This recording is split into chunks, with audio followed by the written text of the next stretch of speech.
que quiero advertir. Cuando se saca el decreto de urgencia 003, lo que en buena cuenta se hace desde el gobierno es impedir que el fiscal acuda al Poder Judicial, que el procurador pueda acudir al Poder Judicial y pueda obtener medidas cautelares sobre todas las empresas para que se pueda pagar la reparación civil. Nada más y nada menos que un juego en pared.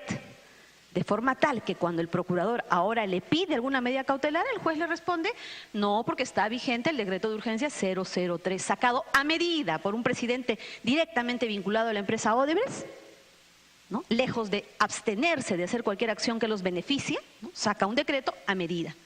¿Qué es lo grave, señora presidenta? Que en la investigación a cargo del fiscal Hamilton Castro, quien no debió conocer ese caso, que debió haber sido tramitado ante el sistema de crimen organizado y que hasta el día de hoy no se apertura por asociación ilícita para delinquir, el fiscal Hamilton Castro no ha cumplido con su deber de incluir a todas las empresas, Odebrecht, todas sus personas jurídicas vinculadas, todas las consorciadas, Graña y Montero, JJ Camet, ICSA, todas las empresas que están cuestionadas, no las ha incluido como sujeto pasivo de la investigación, de forma tal que se puedan hacer uso o interponer todas las medidas cautelares para pagar la reparación civil y para que finalmente se le pueda aplicar las medidas establecidas en el artículo 105 del Código Penal, que van desde una paralización de locales hasta la misma liquidación de la empresa. Entonces, ¿de qué estamos hablando? Si este decreto que ha sido modificado desde el Congreso, hoy en día ya está siendo retenido, distraído, demorado, dilatado desde el gobierno. El fiscal va a seguir utilizando ese pretexto de que está en vigencia el decreto de urgencia y no va a plantear ninguna medida cautelar. Por otro lado, no incorpora a las empresas, puede incorporar a las personas naturales, puede incorporar a los representantes de las empresas, pero también la ley peruana en este momento lo obliga a incorporar a las personas jurídicas como tal, pero no lo hace. Una de las omisiones más por la que desde mi despacho lo hemos denunciado. Entonces, ¿qué está generando esta situación, señora presidenta? Que no se va a cobrar la reparación civil, que no va a haber de dónde cobrar esa reparación civil. Simplemente tendremos a personas que van a estar con prisiones preventivas, que no van a tener sentencia porque el fiscal les ha dado tanto tiempo que ya desaparecieron todas las pruebas. El juez, ¿no?, nos ha dado la razón, porque la razón por la que nosotros denunciábamos al fiscal Hamilton Castro era porque le había dado tiempo a las consorciadas para que desaparezcan sus pruebas haciéndose autoauditorías y que esas auditorías lo que hicieron fueron maquillar, ¿no?, el reembolso que tuvieron que pagar de las coimas a Odebrecht, que ya había pagado los 20 millones al presidente Alejandro Toledo. ¿Y qué se han hecho con estas autoauditorías? Maquillar, ponerle este título de los riesgos adicionales. Y este hecho ya fue calificado como tal por el juez, calificado como actos de obstaculización que finalmente dieron lugar a la prisión preventiva que hemos visto todos el día de ayer en la madrugada.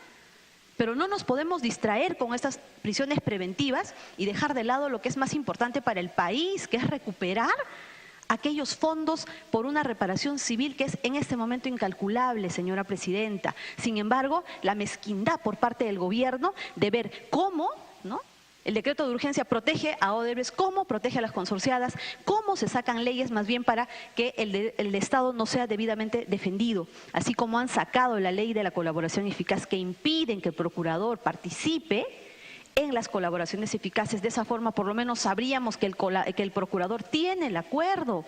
Ni el procurador tiene el acuerdo en este momento y esa es otra ley que debe ser sacada con urgencia desde este Congreso, porque tengamos en cuenta, señora presidenta, que estos hechos cuestionados los conocimos el 21 de diciembre del año pasado, cuando Estados Unidos formuló una acusación en la cual revela el accionar delictivo de la organización criminal liderada por Odebrecht y revela los actos de corrupción en el Perú. Es decir, todos estábamos, ¿no?, atentos, ya conocíamos lo que había pasado, pero el que sabía lo que había pasado era el señor presidente Pedro Pablo Kuczynski, porque en su conciencia estaba toda la relación funcional, los servicios que pudo haber realizado, las asociaciones que formó, por ejemplo, con el señor José Graña Miró Quesada y con el señor Jorge Barata. Y en el mes de marzo, señora presidenta, sacó este decreto ley mediante el cual impide que el procurador pueda participar de la colaboración eficaz. Es aquel presidente que sabía sus vinculaciones con Odebrecht, que moralmente y legalmente estaba impedido de sacar leyes para favorecer a esa empresa corrupta que hoy le pesa y que ya no puede resistir, sacó una ley. ¿Qué quiere decir? Que el presidente, además de estar utilizando la inmunidad para sustraerse de la acción de la justicia, está usando el cargo para proteger a través de leyes con nombres propios a Odebrecht y a esta maraña de congresistas. Esto, señora presidenta, permítame informarlo, porque yo estoy haciendo una investigación de nivel internacional. Esto está sucediendo en otros países. No están aperturando por el delito de criminalidad organizada ni asociación ilícita para delinquir. Están aperturando por delitos menores, aquellos que ya están prescritos. No están tomándose las acciones para pagar la reparación civil. No se están incluyendo a los peces gordos solamente a funcionarios de tercer nivel. ¿Qué quiere decir, señora presidenta? Que aquí Odebrecht, como organización criminal, tiene una estrategia perfectamente diseñada que le está aplicando en todos los países de Latinoamérica donde cometió actos de corrupción, de forma tal que pretende lograr impunidad en manos del Ministerio Público. Entonces, no se van a dictar sentencias, no van a haber reparaciones civiles, pero usted va a tener a Odebrecht, a Graña y Montero y a todas estas empresas en unos meses otra vez contratando con el país, como si nada hubiera sucedido. Y estos grandes corruptos van a ser tratados y van a ser tan bien tratados como está ocurriendo y luego van a salir libres de polvo y paja. ¿Y qué nos pasó como país? Perdimos la única gran oportunidad que teníamos de conocer los lazos de la corrupción, hasta dónde llegó la corrupción. ¿Y qué hemos perdido? Millones de dólares en infraestructura, en desarrollo, en calidad de vida para los ciudadanos más pobres de este país. Desde mi despacho, señora presidenta, estamos organizando un evento internacional que va a convocar a congresistas y a periodistas de todos los países donde operó Odebrecht. Y este evento se va a llamar Odebrecht pone y saca presidentes, para saber cómo operaron en sus países, cómo se está planteando el pago de la reparación civil y sobre todo cómo es que están llevándose a cabo las investigaciones en estos lugares diferentes del país. Porque si la organización criminal como tal se organiza para robarnos, se organiza para lograr impunidad, los países que hemos sido agraviados debemos también juntarnos y organizarnos y hacerle frente a esta organización criminal. Muchas gracias, señora presidenta. Gracias, congresista Vilcatoma. Congresista Becerril tiene el uso de la palabra. Discúlpeme, me había pedido una interrupción la congresista, las dos interrupciones, la congresista Beteta. Damos la bienvenida a la congresista Pariona. Congresista Becerril le da, congresista Beteta.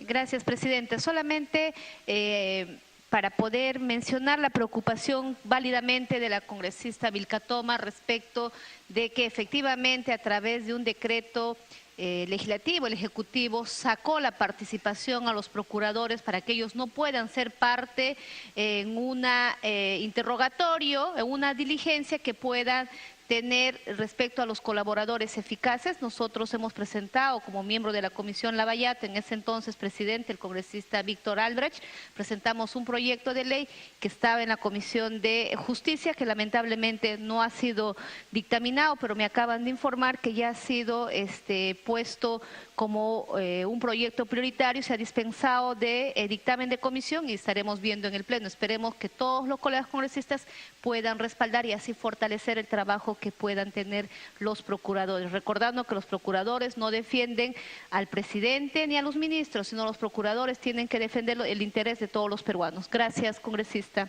Gracias. Tiene uso de la palabra el colega Héctor Becerril. Gracias, presidente, colegas. Lo que menos hubiésemos esperado es que el Ejecutivo observe este decreto de urgencia 003. ¿Por qué? Porque había ya dos cuestionamientos respecto a que justamente este decreto de urgencia fue emitido para proteger, para blindar justamente a estas empresas consorciadas.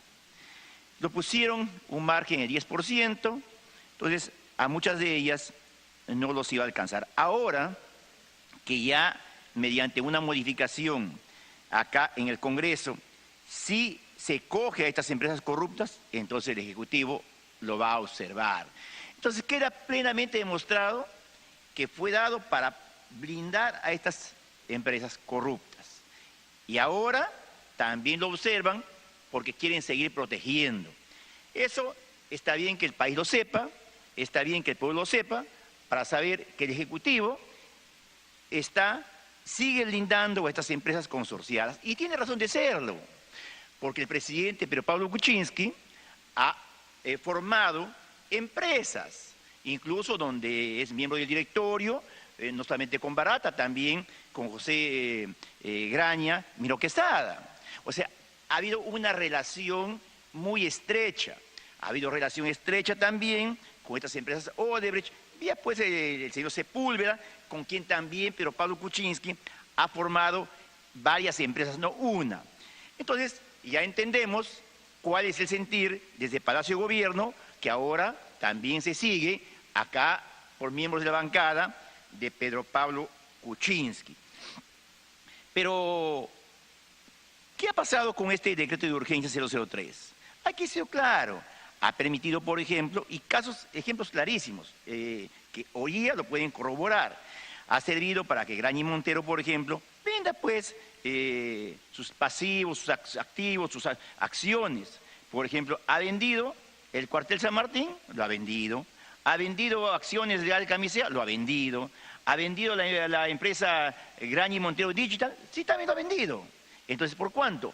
Por 300 millones de dólares. ¿Eso quién ha permitido? Este decreto de urgencia 003. Y valga la oportunidad, Presidenta, para recordar que Marisol Pérez Tello, con Fernando Zavala, acá en este mismo ambiente, en esta misma comisión, vinieron a defender y a tratar de engañarnos a los congresistas y al pueblo peruano respecto a este decreto de urgencia. Creo que en su momento tienen que ser convocados y la justicia tiene que ir hasta ellos. Acá no vamos a dejar que pase nadie, digamos, por alto sus temas.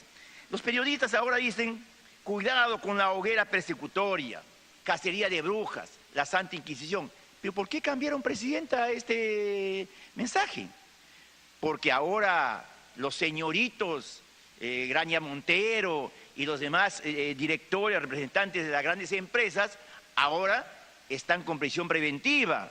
Entonces, ahora sí, al Poder Judicial, al juez Concepción Carhuancho, que digamos ha tenido una acción impecable antes y ahora, hay que, digamos, lapidarlo, hay que desprestigiarlo, porque no, pues, el accionista de la concentración de medios está, pues, con prisión preventiva, y eso no lo pueden tolerar. Entonces, ¿a dónde van a seguir dirigiendo sus baterías? Al Congreso, y en todo caso, a Fuerza Popular. Les guste o no les guste, colegas congresistas oficialistas, hay una realidad que no lo pueden soslayar. Antes de que se presente la acusación constitucional, en el caso de Susana Villarán, que ha quedado demostrado que hace más de un año ya había las versiones tanto de Barata, corroborado por Marcelo Odebrecht, Garreta había manifestado dónde se había reunido con la señora Susana Villarán, con su gerente, dónde le había entregado el dinero. Pero ¿qué hizo el fiscal Pablo Sánchez? Miró a otro lado. Es clarísimo que en diciembre del año pasado llegó acá a la Fiscalía Anticorrupción las actas firmado por todos los representantes de estas consorciadas. ¿Actas de qué? De Junta General de Accionistas, donde transferían sus utilidades, ¿por qué? Digamos, por tipo de riesgos adicionales. O sea, pagaron la coima que antes había pagado Odebrecht, le devolvieron. Y eso lo sabían, ¿desde cuándo? Hace un año, con montos específicos. ¿Qué hizo Pablo Sánchez? Absolutamente nada. Y yo, casualidad, cuando Barata dice que el pago fue de 15 millones de las consorciadas a Alejandro Toledo, ahora dicen no, eso ha sido por liderazgo y otras circunstancias que lo quieren arreglar. Pero qué casualidad, justo lo que hace un año dijo Barata, que se pagó los 15 millones a Alejandro Toledo, justamente los 15 millones exactamente, ni un dólar más ni un dólar menos, es lo que han colaborado estas consorciadas, digamos, por el supuesto que manifiesta. O sea, está corroborado que fue los 15 millones para la corrupción. Entonces, nos vamos a hacer acá, digamos, los que no entendemos, tipo Susana Villarán y sus acólitos, no sabemos qué pasó. Sabemos qué pasó. El gobierno quiere proteger a los corruptos de las consorciadas. El gobierno no quiere que se investigue a los corruptos, porque también están metidos en actos ilegales, en actos de corrupción. Así es que, así de claro. Y el hecho que el presidente Pedro Pablo Kuczynski no quiera recibir a los miembros de la Comisión Lavallato no hace más que decirnos, pues, que tiene temores fundados, claro que fundados. Tiene temor de meter las patas finalmente cuando tenga que declarar en las repreguntas. Ese es el gran temor que tiene, porque no hay ningún artículo en la Constitución que diga que no puede recibir porque no está en calidad de acusado, está en calidad de testigo. Así es que eso también es un cuento que quieren vender algunos medios de comunicación con algunos congresistas que saben que no es así. Así que, Presidenta, yo sí creo, y voy en la línea de la colega Karina Beteta, que el Ministro de Justicia tiene que venir a explicarnos cómo está el tema de todo este resarcimiento económico, reparación civil al Estado. Cuánto tenemos, qué ha dado, cuánto han dado, por qué se ha permitido vender las acciones a Gallín Montero, de repente a otras empresas también. Hay mucho que explicar, pero que el país esté claro. Nosotros, desde Fuerza Popular, vamos a seguir luchando frontalmente contra la corrupción. Así toda la concentración de medios nos ataquen, así desde Palacio de Gobierno nos ataquen, así congresistas, oficialistas nos ataquen. La realidad es esa y el Perú lo sabe. Gracias, Presidente. Gracias, congresista Becerril. Damos la bienvenida al congresista Quintanilla y tiene el uso de la palabra el congresista Violeta. Gracias, Presidenta. Presidenta, antes solamente una pequeña referencia en relación al último comentario del congresista Becerril, que respeto políticamente su posición, pero sí aclarar, y ni siquiera le voy a pedir que haga un retiro de la palabra sobre meter la pata. Pata tienen los animales, congresista. Los seres humanos tenemos piernas. Solamente como precisión. Y, Presidenta, llevamos casi 1 hora y cuarto discutiendo un tema a raíz de una noticia periodística, es decir, de una nota que se da cuenta en un periódico y notas en los medios de comunicación hay por cientos. O sea, podría haber sido ese como cualquier otra cosa. Pero yo creo que esta comisión, Presidente, yo respeto su presidencia, además la seriedad de este órgano, creo que deberíamos ser un poco más cautos en relación a cómo abordamos los temas. Tenemos 10 puntos en la agenda para discutir esta mañana, 10 puntos, entre otras cosas un par de reformas constitucionales, Presidenta, y creo que si bien es cierto todos tenemos el derecho de traer cualquier tema a discusión, también tenemos que ser conscientes que hay especialización en el Parlamento. Y la especialización supone que hay comisiones que ven con carácter especializado los temas que les corresponden a dicha comisión. Si bien es cierto, la facultad de fiscalizar es una facultad que está en capacidad de todos los parlamentarios, el ejercicio de la fiscalización se hace también de manera especializada a través de comisiones. Así como los temas de reforma constitucional, así como los temas de reforma, si me permiten expresar mi opinión, y en todo caso puedo estar equivocado. Congresistas, vamos a guardar el orden, por favor. Permítanme que termine nada más sobre esto, y yo lo estoy haciendo de la manera más calmada, sin tratar de ofender a nadie. Lo que les quería decir es, Presidente, yo quiero hacer énfasis en el tema de la agenda esta mañana, porque yo creo que hay una agenda bien importante. Entre otras cosas, decía, reformas constitucionales, una insistencia también del Ejecutivo sobre otros temas. Insisto, yo creo que todos los temas son debatibles, pero creo que si vamos a iniciar una agenda, o vamos a más bien dejar de lado la agenda para entrar a una agenda de especulación noticiosa, creo que estaríamos distorsionando la función de este. Y hago una exhortación, Presidente, en todo caso una recomendación que tiene a bien tomarlo o no. Si es que creemos que el Ejecutivo, específicamente el Ministerio de Justicia o la PCM, podrían observar el decreto 003, mi sugerencia sería que la presidencia de la comisión en todo caso oficie a la PCM y señale que si es que es efectivamente real o no que van a observar el 003 a efectos de que en base a esa información, que sí sería cierta y veraz, poder hacer la convocatoria que corresponda al ministro que sea.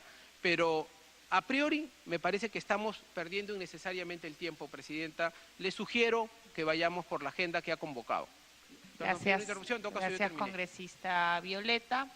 Congresista Torres, les pido que sea breve para iniciar la orden del día. Interrupción me pide la corriente del corte. Adelante, congresista. Gracias, Presidenta. Lo que estamos tratando de ver acá y tener claro todos, porque no podemos tener diferencias sobre la lucha contra la corrupción. No puede ser para unos de una forma y para otros de otra. La corrupción está al frente y todos tenemos que luchar cada uno en sus trincheras ideológicas. ¿Por qué el 003 está en discusión ahora? Porque lo hicieron mal. Porque el 003 protegió a las empresas corruptas brasileras y peruanas. Porque han saqueado al país. Y porque no han hecho lo que tenían que hacer en su momento. El Ejecutivo con el premier Zavala y la señora Pérez Tello, ministra de Justicia, defensora del Estado. Porque si hubieran hecho bien su trabajo, ellas y los fiscales, en este momento no estaríamos perdiendo el tiempo y distrayendo las responsabilidades que tenemos como país con todos los que nos han sentado, que es la población. Porque lo que estamos es cuidando los intereses del Estado, o de un país que lo han saqueado, en obras sobrevaloradas, con garantías sobrevaloradas, con obras elefantiescas que no nos sirven para nada. Y no puede ser que todos miremos en forma diferente lo que es un color, que es la lucha contra la corrupción. A eso me refiero. Y el 003 hemos tenido que modificarla porque la Fiscalía no allanó ni embargó nada. Y estas empresas corruptas, peruanas y brasileñas, han vendido todo lo que tenían que vender. Y para desfachatez, lamentablemente, las peruanas han hecho una auditoría, una auditoría propia para contaminar y a falsear toda la información, como lo dijo el fiscal Jaime Castro.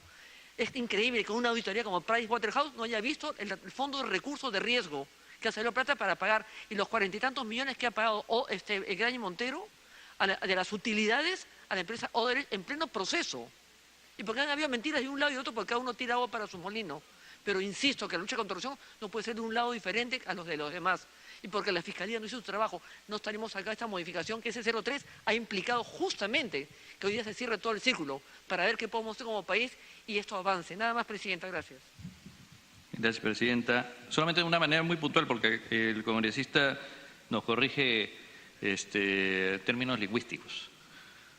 A través suyo, Presidenta, decirle al congresista Violeta que revise el diccionario de la Real Lengua Española. La definición que ha hecho el congresista Becerril es una definición coloquial, reconocida por la Real Academia de la Lengua Española, en donde dice que pata es una pierna de una persona, también.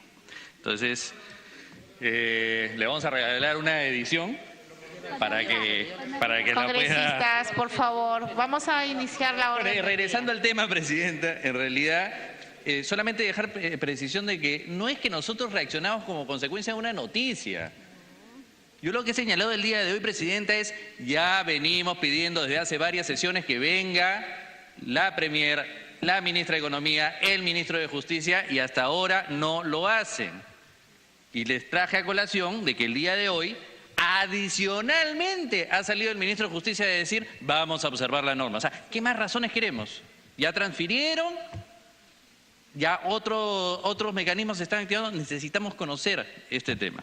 Nada más, Presidenta, para dejarlo ahí. Gracias, congresista Torres. Vamos a ingresar a la orden del día y debido a que nos hemos extendido en la discusión de la parte del informe del congresista y que era un tema necesario, vamos a empezar por el dictamen de insistencia porque tenemos que correr las firmas. Le pido 1000 disculpas al congresista Dipa si nos puede esperar. El dictamen de allanamiento. Punto 5.4 de la agenda. Dictamen recaído en la autógrafa observada por el Poder Ejecutivo respecto a la ley que modifica la Ley Orgánica de Elecciones, Ley de Elecciones Regionales y la Ley de Elecciones Municipales con la finalidad de promover la idoneidad de los candidatos a cargos públicos. Presentamos el dictamen de allanamiento a la observación formulada por el Poder Ejecutivo en el entendido que el Poder Ejecutivo, pese a que fue el congresista de Belaúnde el que presentó el pedido para que se incluya el tema del indulto razonado o especial, ha tenido a bien realizar la observación para que se elimine esta disposición del proyecto remitido. Señalando que dicho impedimento no resulta aplicable a quienes hubiesen recibido este indulto especial. Esa sería la frase que se eliminaría con lo cual les pediría que pasemos a la votación. Vamos a hacer una votación nominal. Congresista Jenny Vilcatoma. A favor. Congresista Vicente Ceballos. A favor. Congresista Gilbert Violeta. A favor. Congresista Alberto Quintanilla. Ok. Congresista Modesto Montoya. Modesto Figueroa, perdón. Rectifique, por favor, señorita. Modesto Figueroa Montoya. Muchas gracias. A favor. Congresista Carlos Domínguez. A favor, presidenta. Congresista Karina Beteta. A favor. Congresista Miguel Ángel Torres. A favor. Congresista Lourdes Alcorta. A favor. Congresista Nelly Cuadros. Congresista Héctor Becerril. A favor. Consta el voto de la presidencia. Ha sido aprobado por unanimidad con 11 votos. Estamos en votación. Estamos terminando la votación, congresista. Ha sido aprobado por unanimidad por 11 votos a favor. Punto 5. Vamos a pasar al siguiente. 5.8, predictamen recaído en los proyectos de ley 014, 0819, 934, 939, 1349, 1533, 1899, que proponen incorporar nuevas causales de declaratoria de vacancia y suspensión de autoridades regionales y municipales democráticamente elegidas. De acuerdo a nuestro plan de trabajo, damos inicio a la segunda etapa de la reforma electoral, donde se debatirán las iniciativas de reforma constitucional con incidencia directa en la reforma de la legislación electoral. En adición a ello, resulta imperativo abordar un tema de orden legal, la vacancia y suspensión de autoridades regionales y municipales. En la primera etapa de la reforma, durante el debate de los dictámenes sobre flexibilización de requisitos de candidatura y el de incremento de porcentaje mínimo de votos para ganar la elección, se asumió el compromiso de abordar las propuestas que tuvieran por objeto garantizar la legitimidad democrática en el ejercicio del cargo de autoridades regionales y municipales. Efectivamente, se reconoció que no resultaba suficiente con la legitimidad de origen de autoridades electas, la gobernabilidad y estabilidad política de las circunscripciones regionales y municipales, sobre todo de un alto grado de legitimidad democrática de ejercicio. Honrando este compromiso, podemos clasificar las iniciativas legislativas de acuerdo al siguiente detalle. 1. Iniciativas legislativas que proponen optimizar las funciones fiscalizadoras del Congreso de la República y hacer efectiva la responsabilidad de las autoridades que no tienen dichos pedidos de información. 2. Iniciativas legislativas que buscan sancionar la inadecuada gestión regional o municipal, específicamente en lo relativo al presupuesto participativo y al sistema de prevención de desastre. 3. Iniciativas legislativas que proponen uniformizar las causales de vacancias regionales y municipales, ya que las causales de vacancia en el ámbito regional son considerablemente menores que las previstas para el caso de alcaldes o regidores.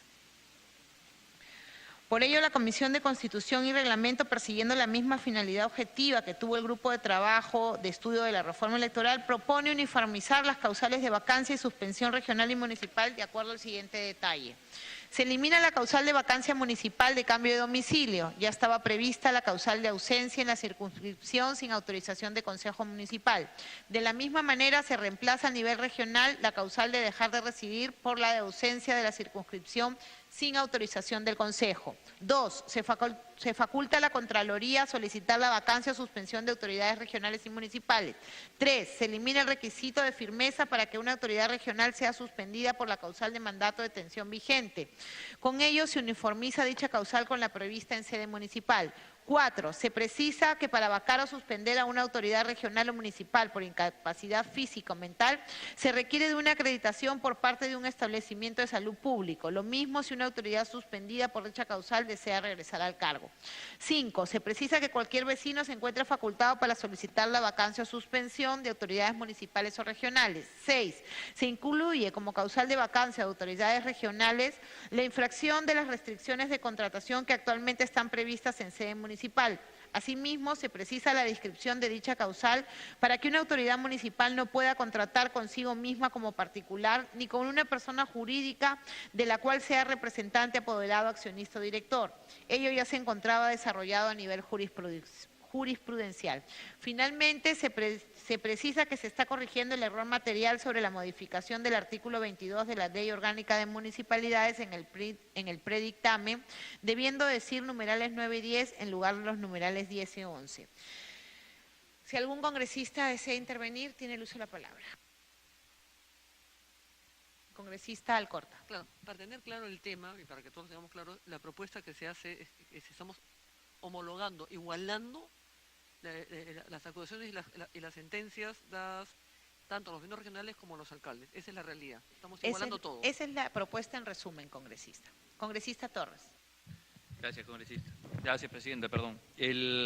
Sí, en efecto, en realidad este es un gran esfuerzo, presidenta, que se está haciendo en el sentido de uniformizar, porque habían reglas distintas para los gobernadores regionales y para los alcaldes. Entonces, esto creo que es un primer gran avance. Y lo segundo, evidentemente, es el haber incorporado dentro de este dictamen proyectos que lo que establece es mecanismos a través de los cuales nosotros podamos asegurar que los gobernadores y los alcaldes puedan venir al Congreso de la República, para que todos acá estemos entendidos en el tema. En Consejo Directivo hay una serie de reclamos válidos de distintos congresistas que señalan que se haya invitado a venir a los gobernadores regionales o a los alcaldes y ellos simplemente no vienen. Y como no existe mecanismos para ejercer presión sobre ellos para su asistencia, creo que esto es un mecanismo interesante el que se está proponiendo, en el sentido de que si esto es reiterado, podría habilitar la suspensión de las autoridades en sus funciones. Creo que es un mecanismo intermedio y entiendo que la Comisión de Descentralización también ha ido ya en ese sentido y sería bueno poder aprobarlo para llevarlo al pleno del Congreso. Gracias, presidente. Gracias, congresista Torres. Congresista Domínguez. Muchas gracias, presidenta. Presidenta, este es un tema muy importante y lamentablemente tengo que hacerle presente que yo tengo un proyecto de ley, el 574-2016, pero por incompetencia de la vicepresidencia de ese entonces fue derivado a la Comisión de Descentralización y no fue derivado a la Comisión de Constitución, y en la cual me veo afectado porque no se puede acumular mi proyecto. Entonces yo quisiera a la comisión solicitarle cuál sería la solución, porque si se va a debatir muy pronto en el pleno del Congreso, ¿cómo queda mi proyecto de ley, que es de noviembre del 2016, presidenta? En el pleno lo vamos a acumular, congresista. Sí, Usted lo solicita y nosotros procederemos como comisión a solicitar. Perfecto, presidenta. Muchas gracias. Habiendo culminado el debate, vamos a realizar una votación nominal. Congresista Vilcatoma. Aprobado. Estoy de acuerdo. Congresista Ceballos. Congresista Ceballos. Estamos en votación. Congresista Modesto Figueroa. A favor. Congresista Domínguez. A favor, presidente. Congresista Beteta, estamos en votación. A favor, presidenta, con las correcciones que lo haré en el pleno para que podamos variar algunas de de los incisos que están planteados. Gracias. Congresista Torres. A favor. Congresista Alcorta. A favor. Congresista Cuadros. Congresista Becerril. A favor. Congresista, damos la bienvenida al congresista Javier Velázquez y al congresista Lescano. Congresista Velázquez, su voto. Congresista Lescano. En micro, por favor. En contra, presidente. A favor. Ok. Conste el voto de la presidencia. Ha sido aprobado por mayoría. Congresista Ceballos. A favor, con reserva. Congresista Violeta. A favor con reserva. Ha sido aprobado por mayoría con 12 votos a favor, 1 en contra, 0 abstenciones, y le pido tomar nota a la Secretaría para realizar el trámite de acumulación del congresista Domínguez como comisión. Ok, vamos a seguir con la agenda y ahora sí le damos el uso de la palabra al congresista Joaquín Dipas Huamán para la sustentación del proyecto de ley 925 que propone la reforma constitucional reconociendo a los comités de autodefensa como organizaciones de apoyo de las comunidades campesinas y nativas el ejercicio de la justicia constitucionaria, presentado por el Grupo Parlamentario Fuerza Popular. Congresista Dipas, tiene usted el uso de la palabra. Presidenta, si me permite una cuestión de orden, por favor. Congresista. Sí, primero saludando esta prioridad en la agenda que usted está impulsando. Sin embargo, en la agenda también hay un último punto requerido por la Comisión de Transportes respecto a una opinión consultiva. También lo vamos a ver. Sí, sucede, Presidenta, de que está entrampado el procedimiento a pesar de que tiene carácter de urgente este proyecto de ley, pendiente de que resuelva esta comisión. Sí, Yo le hoy rogaría día también lo que le diera vamos, prioridad. siguiendo con este punto lo vemos. Ok, gracias. Gracias, señora presidenta. Muy buenos días, colegas congresistas. Efectivamente, señora presidenta, quien le habla ha presentado este proyecto de ley 925-2016-CR, en el que se plantea, el proyecto de ley plantea la reforma constitucional que reconoce a los comités de autodefensa como organizaciones de apoyo de las comunidades campesinas y nativas para el ejercicio de la justicia consuetudinaria. Presidenta, quisiera pedir una autorización para poder… Adelante, algunas congresista imágenes, Díaz. señora presidenta.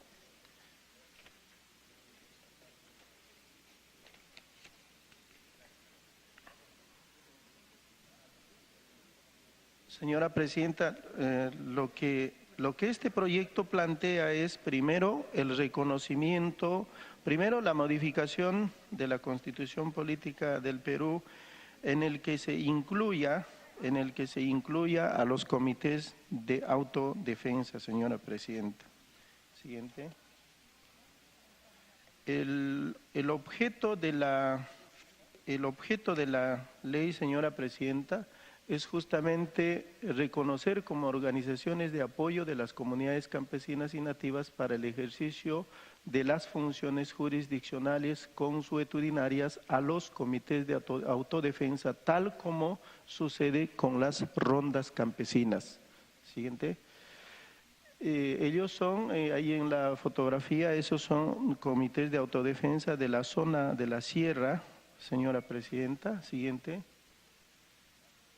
Esto también está reconocida por la Constitución Política del 1993, como también por el Convenio 169 de la OIT, quien ratifica la potestad normativa o reguladora de los pueblos indígenas y comunidades, reconociendo a través de la Constitución el carácter pluricultural de la nación, así como el derecho consuetudinario. Siguiente. Esto justamente, señora presidenta, en Ayacucho, del cual yo provengo, en la zona sur, específicamente Pampa, Galeras, la zona de Parinacochas, Lucana, Sucre, los pobladores de esa zona se dedican a lo que es la crianza de los camélidos sudamericanos. En allí, esto es lo que va sucediendo, van matando vicuñas, justamente estos delincuentes están haciendo esta caza furtiva. ¿Y para qué? Para obtener ese vellón del pecho, esa fibra del pecho, y para obtener 1 kilo de esa fibra matan por lo menos 10 a 15 vicuñas. Y como consecuencia, los hermanos, estos productores, como consecuencia de la desactivación de los comités de autodefensa, prácticamente no tienen cómo defenderse. Continuamos. Lo otro, señora presidenta, si anteriormente se luchaba frente a lo que es la violencia sociopolítica, hoy día, además de eso, señora presidenta, se lucha contra la delincuencia. Para nadie si es un secreto, señora presidenta, que en las carreteras, sobre todo en las salidas hacia Lima, en las salidas hacia Andahuay, las Cusco, hacia la salida del Bray, hacia las salidas del sur de Ayacucho, 2 por semana, señora presidenta, hay asaltos. Y ese asalto, los hermanos del Comité de Autodefensa son los primeros en acudir en su defensa a muchos pasajeros que muchas veces hasta las mujeres son violentadas sexualmente, señora presidenta. Seguimos.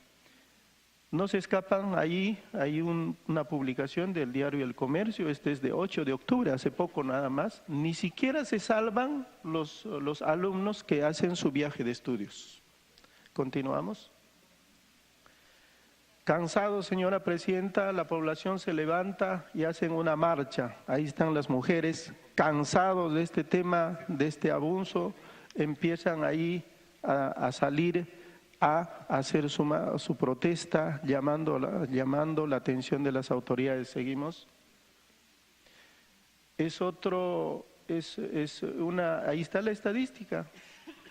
Según fuentes INEI, octubre 2017, señora presidenta, el 86% de la población del área urbana a nivel nacional percibe que en los próximos 12 meses, o sea, de aquí a los siguientes, van a ser víctimas de algún hecho delictivo. Eso es lo que sucede, señora presidenta, así como en la zona urbana, como también en la zona rural, señora presidenta. Seguimos. Esto es lo que ocurre, esto es agosto nada más, agosto 2017, en este caso en la ruta hacia Andahuaylas. Son recortes periodísticos, señora presidenta, que cada cierto tiempo salen a publicación. Seguimos.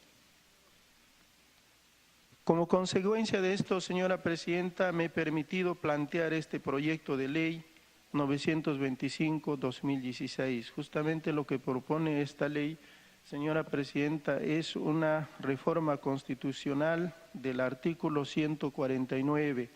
El artículo 149, señora presidenta, dice: las autoridades de las comunidades campesinas y nativas, con el apoyo de las rondas campesinas, allí queremos incrementar, y de los comités de autodefensas, pueden ejercer las funciones jurisdiccionales dentro de su ámbito territorial de conformidad con el derecho consuetudinario, siempre que no violen los derechos fundamentales de la persona. La ley establece las formas de coordinación de dicha jurisdicción especial con los juzgados de paz y con los demás institutos